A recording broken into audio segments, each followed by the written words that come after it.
إن الحمد لله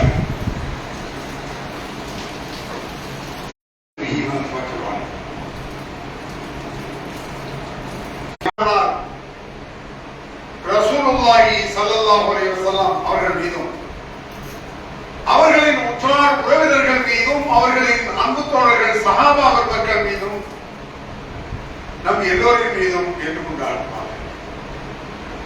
அன்பிற்குரிய பெரியவர்களே, தாய்மார்களே, சகோதர சகோதரிகளே, திருமறை குர்ஆனில் பல்வேறு வகையான நல்ல அறங்களை பற்றி, நன்மைகளை பற்றி எல்லாம் பல இடங்களில் அல்லாஹ் கூறுகிறார். ஒரு இடத்தில் பொத்தாம் பொதுவாக நீங்கள் நன்மைகளை செய்யுங்கள், நன்மைகளை, நல்ல காரியங்களை செய்யுங்கள், லஅல்லக்கும் துஃப்லிஹூன், நீங்கள் வெற்றி பெற வேண்டும் என்பதற்காக நன்மைகளை செய்ய செய்ய வெற்றி கிடைத்துக் கொண்டே இருக்கும் என்று திருமறை குர்ஆன் கூறுகிறது. அது போன்ற அது சம்பந்தப்பட்ட இன்னொரு வசனத்தில் வலா துப்திலூ அமாலக்கும், உங்கள் நன்மைகளை நாசமாக்கி விடாதீர்கள் அப்படின்னு அல்லாஹ் சொல்றான். நன்மைகளை செய்யுங்கள், நன்மைகளை நாசமாக்கி விடாதீர்கள். நன்மைகளை செய்வது எவ்வளவு முக்கியமோ அதை விட முக்கியம் அதை பாதுகாப்பது. எவ்வளவு கஷ்டப்பட்டு நான் ரமலானை நோன்பு வைத்திருப்போம், எவ்வளவு திக்ர்கள், எவ்வளவு தர்மங்கள், எவ்வளவு நல்ல காரியங்கள், மலைகளை போல் நன்மைகளை குவித்துக் கொண்டிருப்போம். அந்த நன்மைகள் எல்லாம் நாசமாகிவிடக் கூடாது என்று திருமறை குர்ஆன் பேசுகிறது. எப்படி அது நாசமாகும், எதனால் அது நாசமாகிறது என்பது பற்றிய சட்டங்களை இது இப்பாவில் நான் பேசுகிறேன். முதலில் அவர்கள் கேடப்படாத ஒரு வசனம் இருக்கு. யார் இணை வைத்து விடுகிறார்களோ அவர்கள் நல்லெல்லாம் பாழாகிவிடும், நாசமாகிவிடும். இது எல்லோருக்கும் தெரியும்.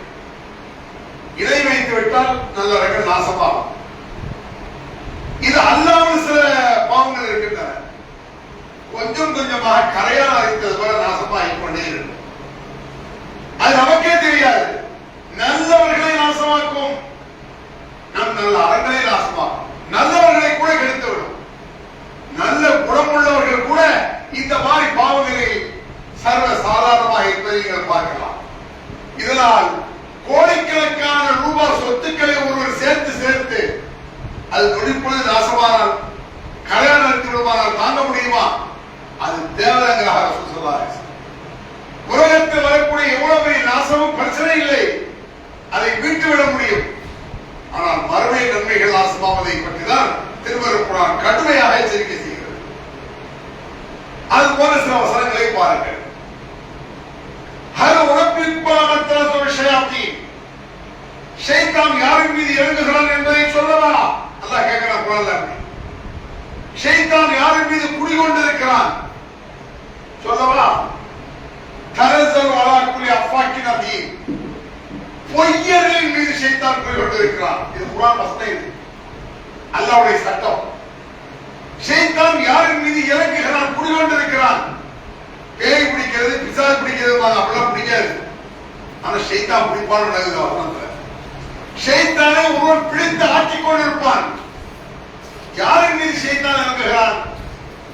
பொய்யரின் மீது ஷைத்தான் இறங்குகிறான். பொய்யர் என்றால் யார்?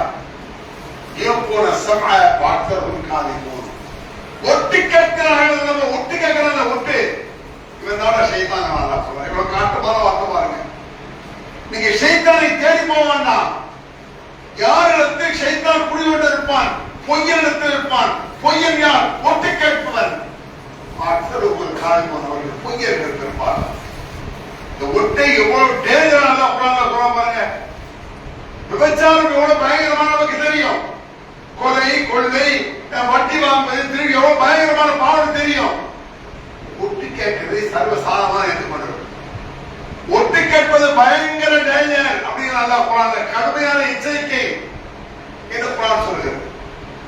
ஒரு இடத்தில் வயலுக்குள்ளி ஹுமசத்தில் மசா, பொய் பேசி புறம் பேசி திரிபவர்களுக்கு நரகப்படும் பொய்யின் கேடுதான். வசனம் பாருங்க எப்படி சொல்ற பாருங்க. பொய் பேசக்கூடியவர்கள், புறம் பேசக்கூடியவர்கள், கொலை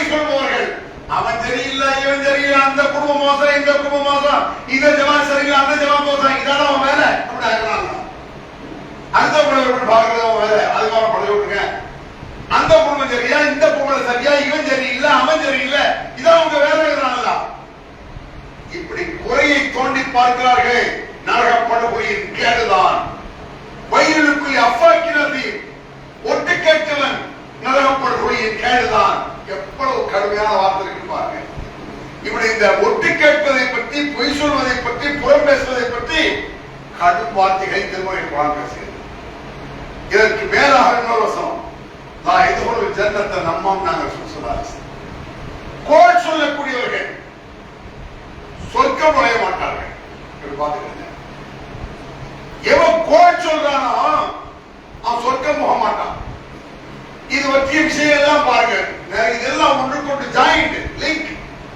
பொய் சொல்வது, புறம் பேசுவது, கோல் சொல்வது, ஒட்டு கேட்பது, அபாண்டம் போத்துவது, இது எல்லாமே அண்ணன் தம்பிமார்கள் தான்.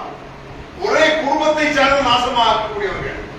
பொய் சொல்வது, புறம் பேசுவது, கோல் சொல்வது, ஒட்டு கேட்பது, காழ்ப்புணர்ச்சியாக நடப்பது, பிறரை கெடுப்பது, பிறரது வஞ்சகத்தை திரிப்பது, வஞ்சகமாக இருப்பது, இத்தனை திருமறை காட்டமாக பேசுகிறது. இது இன்னொரு விஷயம். கஃபாபில் மரி கதிவரி ஹதீஸ பிக்குல் வாசமிய, ஒரு பொய்யன் என்பதற்கு இன்னொரு அளவுகோல் நபிகள் பெருமானார் சொன்னார். என்ன? காதில் விழுந்ததை எல்லாம் ஊறி பரப்பிக் கொண்டிருப்பான். கால ஒரு விஷயம் விழுந்தா போதும், தெரியுமா உனக்கு இவரா என்ன தெரியுமா, இந்த பகலுள்ள பாத்திமா கைப்பற்றியா, இதே சொல்லி தெரியுமா. வீட்டை விட்டு வெளியே வர்றானா அவன் எப்படி, இவன் என்ன செஞ்சா, இவன் யாரு கூட போனா, அவன் யாரு கூட, நண்பர்கள் நீங்க என்ன அவனுக்கு தெரியுமா, கேள்விப்பட்டியா, என்றெல்லாம் திரிகிறான். பொய்யன். இந்த பொய்யனத்தில் ஷைத்தான் உட்கார்ந்திருக்கான். கற்பனை பண்ணிக்கிறேன். யாராலும் இந்த மாதிரி ஒரு குறை இருக்குது யோசிச்சு பாருங்க. பெண்களிடத்தில் உட்கார்ந்து ஆடி படைச்சிருப்பா ஷைத்தான். நபிகள் நாயகம் ஸல்லல்லாஹு அலைஹி வஸல்லம் அவர்கள் வீட்டில் இருக்கும் பொழுது வெளியே ஒரு சஹாபியான ஒரு தோழர் எட்டி பார்க்கிறார். வீட்டு விழா லேசில் ஓட்ட வழியா போவாங்கல்ல, நம்மளோட உலகம் இருக்குல்ல. ஒரு வீட்டுக்கு போறோம், அடுத்த வீட்டுக்கு ஃப்ரெண்ட் நண்பருடைய வீடாக இருக்கட்டும், தம்பி வீடா இருக்கட்டும், அண்ணன் வீடா, அக்கா தங்கச்சி வீடா இருக்கட்டும், போறீங்க. இஸ்லாமிய சட்டம் என்ன? உங்கள் வீடுகளில் நீங்கள் நுழையும் பொழுது சலாம் சொல்வது போல அடுத்த வீட்டுக்குள் நுழையும் பொழுது சலாம் சொல்லி அனுமதி பெற்று உள்ளே வாருங்கள். 3 முறை சலாம் சொல்லுங்க. அஸ்ஸலாமு அலைக்கும், அஸ்ஸலாமு அலைக்கும், அஸ்ஸலாமு அலைக்கும். 3 சலாம் சொன்னீங்களா, பதில் இல்லையா, திருப்பி விடுங்க. இது இஸ்லாமிய சட்டம். ஃபார்மாலிட்டி சொன்ன வார்த்தை இல்ல. அதே ஒரு சொந்தக்கார வீட்டுக்கு நீ போற, 3 சலாம் சொல்ற, பதில் இல்ல, திரும்பிடு. இது அர்த்தம் என்ன? எட்டி பார்க்காதுன்னு அர்த்தம். இந்த சாவி உள்ள துவாரத்து வழியா மெதுவா பாப்பாங்க பாத்துருக்கீங்களா, உள்ள யாரோ இருக்கமா இருக்கு, இதுமா வேலையா, உள்ள யாரும் தான் உனக்கு என்ன மனச புத்திய பாத்தீங்களா, உள்ள யாரோ இருக்கமா இருக்க. சலான் சொல்லி பதில் வர அர்த்தம் என்ன தெரியுமா? நான் வெளியே வர விரும்பவில்லைன்னு அர்த்தம். நான் உள்ள இருப்பேன், பதில் சொன்னா வெளியே வரணும். வெளியே வர வேண்டிய சூழ்நிலை எனக்கு சரி இருக்காது, வேற ஏதோ காரணம் இருக்கும், வெளியே வர விரும்ப மாட்டேன், அமைதியா இருப்பேன். யாரும் இருக்க மாட்டேங்குது, செருப்பா பாப்பா, செருப்பு கிடக்க உள்ள ஆள் இருக்கும். இதெல்லாம் உனக்கு தேவையில்லை. இதான் நோடுறது. யார் இருக்கா, என்ன, ஏன் உள்ள ஆள் இருக்கா இல்லையா, திரும்ப விடு என்பது இஸ்லாமிய சட்டம். அது நீங்கள் சலாம் சொல்லி உள்ளே வரலாமா என்று கேட்டு அவர்கள் வாய்க்கு சொன்ன பிறகு போங்க, இதான் அப்ப உங்களுக்கு நல்லது. அல்லாஹ் உங்களுக்கு சிறந்த விஷயம் என்ன? சலாம் சொல், பதில் கிடைச்சிருச்சா, வரலாமான்னு கேளு, வாங்க. இது இஸ்லாமிய சட்டமே தெரியலையே. சில பேர் வீட்டை திறந்து உள்ள போயிடும், முக்காவாசுக்குள்ள போயிட்டு உள்ள வரலாமா, முக்காவாசு வரலாமா, வாசல் இருந்த கேட்கணும் இருக்கா? எப்படி சொல்றாங்க சொல்லாது. அந்த சாமி நபிகள் பெருமானார் வீட்டிலே எட்டி பார்க்கிறார். உடனடியாக சொல்ல கதவு திறக்கிறாங்க. ஒரு ஆள் நிக்கிற மாதிரி இருக்கு, நின்று இப்படி கவனிக்கிறார். உள்ள அந்த ஓட்ட வழியாக கவனிக்காத போல இருக்கு. உடனடியாக கதவை திறந்து நபிகள் பெருமானார் சொன்னார், கதவு ஐநி கவர் நீ தானா? நீ முதல்ல தெரிஞ்சா உன் கண்ணை நோண்டி இருப்பேன். எவ்வளவு மென்மையான நபிகள் பெருமானார், எவ்வளவு கோபம் வருது. கையில ஒரு குச்சி இருக்கு, அதாவது ஈருளி இருப்பாங்கல்ல, ஈருளி, அது வசிருக்காரு ஈருளி, குத்திர போன கண்ணை நபிகள் வருவாங்க. ஏன் இப்படி சொல்றாங்க? அவ்வளவு கேவலமான புத்தி. அந்த வீட்டுக்குள்ள என்ன நடக்குது, ஓட்ட வழியா பார்க்கிறது ஒரு முஸ்லிமுக்கு ஆக நல்ல ஈமானுடைய செயல், பொய்யனுடைய வேலை, ஷைத்தானுடைய வேலை. ஜாக்கிரதை என்று திருமறை குர்ஆன் பேசுகிறது. வலா தஹஸ்ஸஸு வலா தஜஸ்ஸஸு வலா தஹாஸஸு. பிறர் குறையை நோண்டாதீர்கள், ஒட்டு கேட்காதீர்கள், பொறாமை கொள்ளாதீர்கள். எப்படி சொல்றாங்க? வலா தஹஸ்ஸஸு வலா தஜஸ்ஸஸு வலா தஹாஸஸு. பொறாமை கொள்ளாதீர்கள், ஒட்டு கேட்காதீர்கள், பிறர் குறையை ஆராயாதீர்கள், துருவாதீர்கள். துருவது என்னன்னு தெரியுதா? பெரும்பாலான ஆளுக்கு அந்த துருவ புத்தி இருக்கும். சில பேர்ட்ட நூத்துல ஒரு ஆள் ரெண்டாவது இருக்காது. நிறைய பேர் இந்த புத்தி இருக்கும். ரோட்ல வீதியில போறீங்க, அங்க இருந்து அப்பதான் ஒரு ஆள் வர்றாரு, ஒரு ஃப்ரெண்ட் வர்றாரு, எங்கேயோ போறாரு. எங்க கிளம்பியாச்சு? அது இல்ல, முதல்ல அஸ்ஸலாமு அலைக்கும். வலைக்கும் சலாம். கரெக்டா? எப்படி இருக்கீங்க? நல்லா இருக்க, அல்ஹம்துலில்லாஹ். பாக்கி அதோட முடிக்க மாட்டான். எங்க கிளம்பியாச்சு? அவன் சொன்ன காரியம் கெட்டு போயிருமேன்னு வெளியூர் போறேன் அப்படின்னு. எந்த ஊர்? எந்த ஊர்ல எப்படி சொல்ல? தெங்காரி போன்னு சொல்ல சிக்கலாயிரம் வந்துடும் அப்படின்னா அப்படின்னு தென்னவரி போறேன். எதுக்கு போறீங்க? அவன் ஒரு வேலையா போறான். அவனு சொல்ல மாட்டான் என்ன வேலை. போடா கேட்காம கோவம் இருக்கு. போடா. ஏன் அவன் கோவம் வருது? நான் எந்த ஒரு பணம் உறக்க. சில பேர் பின்னாலே போய் பஸ் ஸ்டாண்ட்ல போய் என்ன தென்காசி வரட்டு ஆனா பழுவாய் போயிடலாம். எவ்வளவு கேள். ஒரு வார்த்தையில சொல்ல துருவாதே. எங்க போற, ஏன் போற, எதுக்கு போற, என்ன ஏது, இது உனக்கு தேவையில்லையா? முஸ்லிமுக்கு கண்ணியமான செயல் அல்ல அது. எங்க வர என்ன வெளியூர் கூட சொல்றானா எந்த ஊர் சொல்ல விரும்பல அர்த்தம். என்ன பாருங்க கேட்குறீங்க, எங்க வரிய? வெளியூர் போறேன், ஒரு வேலையா போறேன். இதெல்லாம் அது போல கேள்வி கேட்கலாம் அர்த்தம். அது கூட மண்டையில ஏறாதா? இதை சொன்னார்கள் துருவாதே.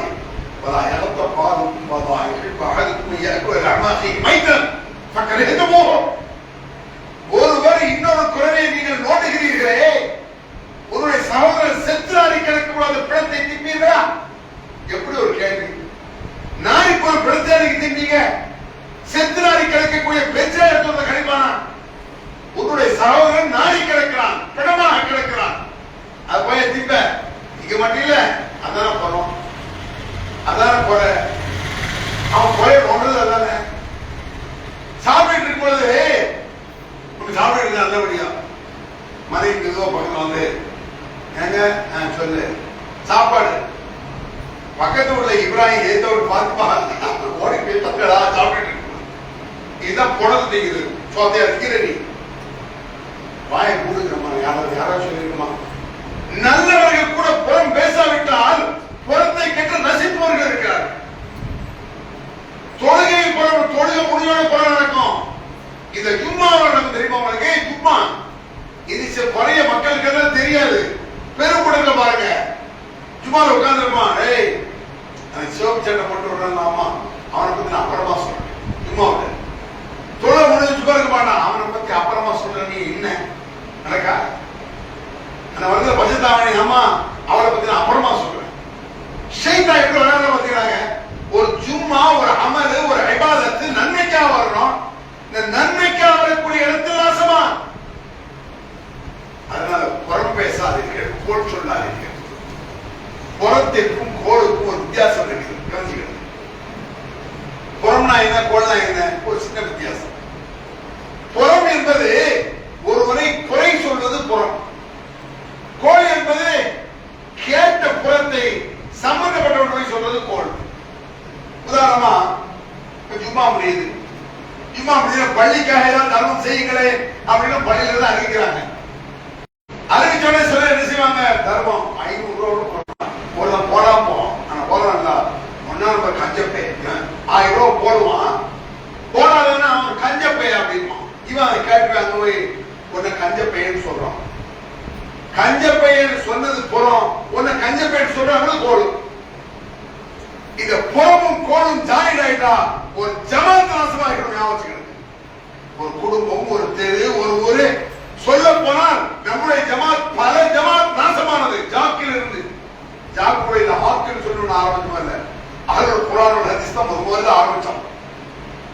பேஸ், அதில் ஏற்பட்ட புறமும் கோள்களும் அதில் ஏற்பட்ட பொறாமைகள், கபர் சொத்துகள், புறங்கள், அதன் பிறகு அனைத்து தௌஹீத் ஜமாத் கூட்டம் அதில் உள்ள கஷ்டங்கள், பிறகு தௌஹீத் ஜமாத் அதில் உள்ள கஷ்டங்கள், ஜமாத்தையே நாசமாகி நினைப்பார் இல்ல. இந்த புறத்தினால், கோளினால், ஒட்டி கேட்பதால், ஒருத்தரை பத்தி இன்னொரு போய் சொல்றதுனால காழ்ப்புணர்ச்சிகள் பெறும். சும்மா இல்லை, நல்லவர்களை கூட காழ்ப்புணர்ச்சிகள் பெறும். கூட பிறந்த தம்பி நல்லா இருக்காங்க பிடிக்க மாட்டாங்க. அது என்னது? காழ்ப்புணர்ச்சி. இந்த பொறாமை, இந்த கபடு, இந்த கோடு. நம் மனைவி அவனை சொல்வாங்க, இந்த தம்பியை பாருங்க, வெளிநாட்டு போய் லட்ச லட்சமா சம்பாதிக்காரு, நீங்களும் இருக்கீங்க. நம் மனைவி அக்கா இருக்க தங்கச்சி பிடிக்கலையே, பஞ்சாயத்து பண்ணிருக்கலாம், பஞ்சாயத்து பண்ணிருக்கலாம். அக்கா தங்கச்சிக்குள்ள சண்டை. என்ன சண்டை? தங்கச்சிக்கு சண்டை. தங்கச்சிக்கு நல்ல மாப்பிளை பிடி கட்டி கொடுத்தா வந்தா, அக்கா கட்டிடுவா, அந்த வசதி இல்ல. தங்கச்சி கேட்டா அந்த வெளிநாடு சம்பாதிச்சான். அக்கா சண்டை பிடிக்கா, அத்தாட்ட ஏதோ ஒரு பிச்சைக்காரன் மேல கட்டி கொடுத்துட்டு அவளோட நல்ல படுவா இருக்கு. நான் புரிஞ்ச பிச்சைக்காரன் சொல்ல புத்தி வந்து சொல்லியா. இந்த காழ்ப்புணர்ச்சி, பொறாமை என்பது, கபடு சூதி என்பது, இந்த புறம் போய் இது எல்லாமே லிங்க். ஒண்ணு வந்தா ஒண்ணு. இந்த சுகர் வந்தா பிரஷர் வரும், அத கெட்ட கொலஸ்ட்ரால் இருந்தா சுகர் வரும், அப்புறம் பிரஷர் வரும். பிரஷர் தான் என்ன ஆகும்? ஸ்ட்ரோக் வரும். இதெல்லாம் முசிபத்து வரும். சில நோய்கள் உடல்ல வந்தா எல்லா நோய்களும் அது மாதிரியாக இந்த பொய், புறம், புகழ்லாம் மனிதனை நாசமாக்கி விடக்கூடிய பாவங்கள். ஜாக்கிரதை. சும்மா இல்லை வசனம் தான் அப்படி சொன்னாங்க. புறம் பேசுவது இன்னொரு ருசி இருக்கு, நம்ம அறியாம வரும். தெருவில் போயிட்டு ரெண்டு பெண்கள் வச்சுக்குவோம், அஸ்ஸலாமு அலைக்கும் வலைக்கும், 3/4 மணி நேரம் புறம் பேசுவாங்க, 1 மணி நேரம் அதே இடத்துல பேசிட்டு இருக்குது. ஏன்? ஷைத்தான் அப்படி ஏமாற்றுறான். ஷைத்தான் சாதாரண கிடையாது, நாசமாக்குவான் இருக்கிறவர்களை. ஷைத்தான் அவ்வளவு டேஞ்சரான ஒருவர் மற்றொரு குறைகளை நோண்டாதீர்கள். குல்லு ஹல்லாஃபி மஹீன் ஹம்மாஸின் மஷ்ஷாயின் பிரமீன். கோட் சொல்லக்கூடியவர்கள், பொய் பேசக்கூடியவர்கள், இவர்கள் நரக படுகொலைதான். இவர்களுக்கு சொத்தும் கிடைக்காது என்று நபிகள் பெருமானார் சொன்னார். இதுக்கு அடுத்தபடியாக பாருங்க, ஆயத்துல் முனாஃபிகை கலாதா. முனாஃபிகா யாரு? வஞ்சகன். முனாஃபிகா வஞ்சகன். உள்ளத்தில் கபடும், சூதும், காழ்ப்புணர்ச்சியும், பிறர் துன்பத்தில் இன்பம் காணக்கூடிய கலைவன். அவன் தான் முனாஃபிக். உங்க கஷ்டம் வந்தா உள்ளூர் சந்தோஷப்படுவான், சும்மா சொல்லுவான், துவா செய்யுங்க, ரொம்ப கஷ்டமா இருக்கு அப்படின்னு சொன்னீங்கன்னா துவா செய்யறேன் அப்படின்னு உள்ளுக்குள்ள என்ன கேட்டம் வரணும். ஆட்டம் ஆட்டத்தை பார்த்து ஆட்டம் பட்டானா அப்படின்னு அவன் கஷ்டம் வரக்குள்ள அஸ்தாஃபிருல்லாஹ், நல்லா காப்பாற்றலாம், சொல்லப்படாத. மனசார பிறருக்கு நீங்கள் நல்லதை துவா செய்யுங்கள், உங்களுக்கு நல்லது கிடைக்கும் என்பது நபி மொழி. ஹதீஸ் புரியுதா அந்த விஷயம்? ரசூலுல்லாஹ் சொல்றாங்க, நான் இருக்கேன், என்கிட்ட வந்து நீங்க சொல்றீங்க, குடும்பத்தை சரியான கஷ்டம், வியாபாரத்தில் அடி, எனக்காக துவா செய்ய, யாரும் இல்லாத ஒரு இடத்துல தனியா உட்கார்ந்து நான் துவா செய்யறேன், அல்லாஹ் அந்த சகோதரருடைய கஷ்டத்தை எல்லாம் போக்குவாயா அப்படின்னு. பிசினஸ் உள்ள துன்பத்தை போக்கி நல்லபடியா அவர் வாழ்க்கையை கூட யாரெல்லாம் என்று நான் கேட்டால் எனக்காக மலக்கள் கேட்பாங்க, யாரெல்லாம் துவா கேட்ட இவருக்கு நல்லதை செய்வாயா, எனக்கு மலக்கள் துவா செய்ய வேண்டுமானால் நான் உங்களுக்காக யாருக்கும் தெரியாமல் நல்லதை துவா செய்ய வேண்டும். துவான லேசா இருக்கீங்க, ஒரு ஆளுக்கு நான் துவா செய்யறீங்க, யாரெல்லாம் அவனுக்கு 10 லட்சம் ரூபாய் கொடுப்பாயாக நீங்க துவா செய்ய. துவா செஞ்சு அடுத்த விட உங்க அவன்கிட்ட 10 லட்சம் ஏறலாம், ஆனா அவங்க இல்ல இன்னொரு 10 கோடி முடியாதுதான் இவனுக்கு ஒன்றும் சொல்லுவோம்ல, நம்ம அக்கௌண்ட்ல ஏறுதுல்ல. உலக வசதி ஏற ஏற நம்பிக்கை வருகிறது, மறுமையில் ஏறும் என்ற நம்பிக்கை இல்லை. அதான் அர்த்தம். இம்மையில் நீங்கள் நல்லா இருக்க வேண்டும் நான் நினைத்தால் அல்லாஹ் என்னை நல்லா இருப்போம். உங்களுக்கு சொர்க்கம் கிடைக்க வேண்டும் என்ற எண்ணத்தில் நான் கேட்டால் அல்லாஹ் எனக்கு சொர்க்கத்தை தருவான். சும்மாவாது இப்படி வரும்பொழுது ஆட்டோமேட்டிக்கா கவலை கொடுத்து இருக்க. நீங்க நல்லா இருக்க நான் நினைச்சா எப்படி புறாம வரும்? உங்களை பத்தி எப்படி புறம் பேசுவேன், உங்களை பத்தி எப்படி கோட் சொல்லுவேன்? யோசிச்சு பாருங்க. எனக்கு இப்படி நல்ல பணம் தனக்கு வருமே, ஆனால் பொறாமை வராது. ஆயத்துல் முனாஃபிக் வஞ்சகனி. முனாஃபிக்னா வஞ்சகன்.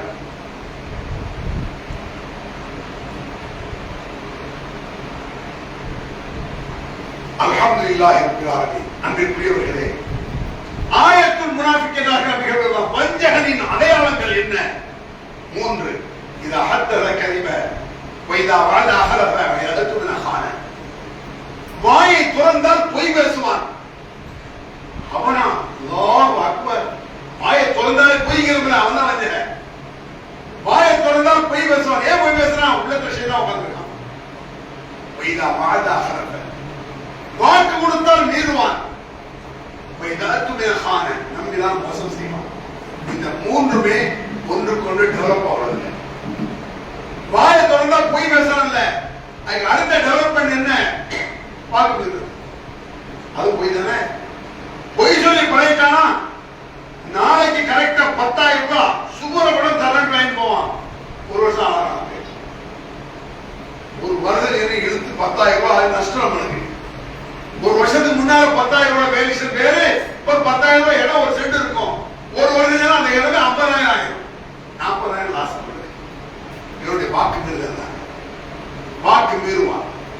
வாக்கு மீற உச்சமாயிட்ட டெவலப் ஆனா நம்பிக்கை துரோகம். 10,000 ரூபாய் போயிடுவான். 5 வருஷம் சேர்ந்து வருவான். ஏன்னா 10,000 என்ன செய்யறா? 10,000 ரூபாய் உடனே நாம படுவாது போயிட இல்லைன்றான். இது துரோகம். போய் டெவலப் ஆகி வாக்கு மீறல், அது டெவலப் ஆனா நம்பிக்கை துரோகம். இவன் தானப்பா முனாஃபிக். வேற யாரு முனாஃபிக்? வஞ்சகன் யாரு? வெயின் சாம வஸாம அன்னஹு முஸ்லிம். வெயின் சாம வஸல்ல வஸாம அன்னஹு முஸ்லிம். அவன் தொழுதாலும் சரி, நோன்பு விடுத்தாலும் சரி, தன்னை முஸ்லிம் என்று சொல்லிக் கொண்டாலும் சரி, இவன் ஒரு முனாஃபிக். ஒரு காட்டமான வாசகம். அன்பிற்குரியவர்களே, சாதாரண விஷயம் இல்லை. இதை சுருக்கமாக ஒரு வார்த்தையில் மிக பெருமானார் சொல்றார். மன்கான இன்பில்லாஹி பின்னில்லாஹி பல்யகுல் கைரன் அவ் லியஸ்முத். அல்லாஹ்வை நம்பினால், ஈமான் கொண்டால், மறுமையை நம்பினால் நல்லதை பேசுங்கள், இல்லை என்றால் வாயை மூடுங்கள். நபிகளாருடைய கட்டளை. உலக சமாதானமான வார்த்தை. நல்லதை பேசத்தான் நான் வாயை திறப்பேன், இல்லைன்னா வாயை திறக்க மாட்டேன். இப்படின்னு ஒரு மனிதன் முடிவெடுத்தா உலகத்துல சண்டை வருமா? அக்கம் பக்கம் சண்டை வருமா? ஜமாத்துல பிரச்சனை வருமா? எங்கேயுமே பிரச்சனை வராது. நல்லதற்காகத்தான் வாய் பிளக்கப்படும், துறக்கப்படும். துறக்க மாட்டேன். அது மட்டுமல்ல, தனக்கு விரும்புவதை பிறருக்கு விரும்புவது. அப்பதான் நீ முஸ்லீம். என்னை பற்றி ஒருவன் போல் சொல்ல எனக்கு பிடிக்குமா? என்ன புறம் பேசலாம், என்னை பத்தி அவதூறு பேசலாம், எனக்கு பிடிக்குமா? பிடிக்காது இல்ல. நீ அந்த அளவுக்கு பேச ஒன்ன பேசலாம் வலிக்குது இல்ல, ஒன்ன கொலை சொல்லணும் கோவம் வருது இல்ல. இது மாதிரி தான் அவனுக்கு வரும். என்ன புத்தி அது? என்று நபிகள் நாயகம் ஸல்லல்லாஹு அலைஹி வஸல்லம் இவ்வளவு காட்டமாக சொன்னார்கள். இதெல்லாம் ஒட்டுமொத்தமாக சைக்காலஜியா ஒரு ஹதீஸ். நபிகள் பெருமாள் மன் சத்ர முஸ்லிமன் சத்ரஹுல்லாஹு ஃபி துன்யா வல் ஆখিরাহ. ஒரு முஸ்லிமுடைய குறையை நீ மறைத்து, குறையை வெளியே சொல்லி தெரியாது, குறையை நோண்டாத, தற்செயலா குறை தெரிஞ்சா கூட மறைச்சிரு. அப்படி பிறர் குறையை மறைத்தார் உலகத்திலும் மறுமையும் அல்லாஹ் உன் குறையை மறைப்பார் என்றார்கள். எவ்வளவு பெரிய விஷயம்! நாம் பிறரை கேவலப்படுத்த நினைச்சானா என்ன கேவலப்படுத்தினாலும் அர்த்தம். மறுமையில மலைகளை போல நன்மைகளை குவித்துக் கொண்டு வருவான் சார். அங்கதான் திவாலாயிரும். நன்மைகள் தான் திவாலாயிரும். பணம் அல்ல, சொத்து அல்ல, சுகம் அல்ல. 10 கோடி லாசானா கூட விட்ட இடத்தில் எல்லாத்தையும் சமாளிக்கலாம் இருக்க வராது. மறுமையில நன்மைகள் தான் திவாலாகிடும். எப்படி திவாலாகும்?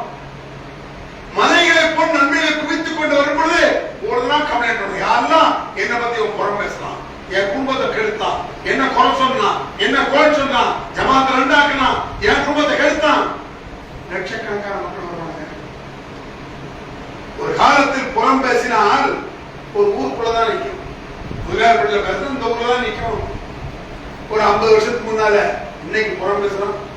மொபைல் கோடிக்கணக்கான பேருக்கு, ஒரு 10 கோடிக்கணக்கான புறம் தவிர ஷேர் பண்ணலாம். ஷேர் யாராவது பண்டிகையை ஷேர் பண்ணுவாங்க, ஹரால ஷேர் பண்ணலாம், ஹரால ஷேர் பண்றான்.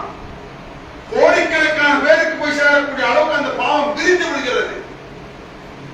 நன்மைகள் எல்லாம் நாசமாகிடும். நீ செய்த நன்மைகள் எல்லாம் யாருக்கு நீ துரோகம் செய்தாயோ அவருக்கு பிடுங்கி கொடுக்கப்படும். காலியாகிவிட்டார். யார் மேலும் நீ துரோகம் செய்திருந்தால் அவன் பாவத்தை பிடிக்க உன் மீது வீசப்படும். மலை போன்ற நன்மைகளும் நாசமாகும், மலை போன்ற பாவங்கள் இருக்கிறது. இவரை விட திவாலானவன் யார்? நன்மைகளை செய்யுங்க, வெற்றி பெறுவீர்கள், அமல்களை நாசமாக்கிறார்கள். ஒரு வார்த்தையில் எவ்வளவோ நன்மை செய்றீங்க, எவ்வளவு 50 செய்றீங்க, எவ்வளவு கஷ்டப்படுறோம். உங்களுக்கு ஒரு 70 வயசு 50 வயசு 60 வயசு நீங்க 50 வருஷமா எவ்வளவு அமல் செய்திருக்கோம். இந்த அமலையெல்லாம் நாசமாக்கக்கூடிய அளவுக்கு இந்த பாவங்களை செய்ய வேண்டுமா? நாசமாக்கணுமா? கஷ்டப்பட்டு உழைத்து துன்பப்பட்டு உருவாக்கக்கூடிய சொத்து நாசமான தாங்க முடியுமா? அதை விட மோசமான டேஞ்சரானது இந்த புறமும் பொய்யும் கோடும் அபாண்டும் தொல்லையும் இது போன்ற அக்கிரமங்களை செய்து நம் நன்மைகள் நாசமாகி விடாமல் அல்லாஹ்விற்கு பாதுகாக்கிறது. யாரெல்லாம் எதை பாதுகாவல்? அவதிக்கும் அமதாத்தி ஷயாத்தீன் அவதிக்கிறபே. யாரெல்லாம் ஷைத்தானுடைய தூண்டுதல்களை விட்டு என்னை காப்பாற்றப்பே என்று கேட்கிறது. நம்மளோட ஷைத்தான் விளைய மாட்டான். அப்படி நம்மள இருக்க ஷைத்தான் கூட நம்ம ரொம்ப சேட்டை பண்ண முடியாது. அல்லாஹ் கேட்டுட்டே இருக்கணும். ஷைத்தான் எங்களை நுழைவதை விட்டோம், ஷைத்தான் எங்களுக்கு தூண்டுதல்களை விட்டோம், எங்களை ஷைத்தான் வருவதை விட்டோம் நீ காப்பாற்ற வேண்டாம். ஒவ்வொரு ஊருக்காரும் கேட்கணும். மொத்த தமிழ்நாடு கேட்கிற அப்பறம் இருக்கட்டும்.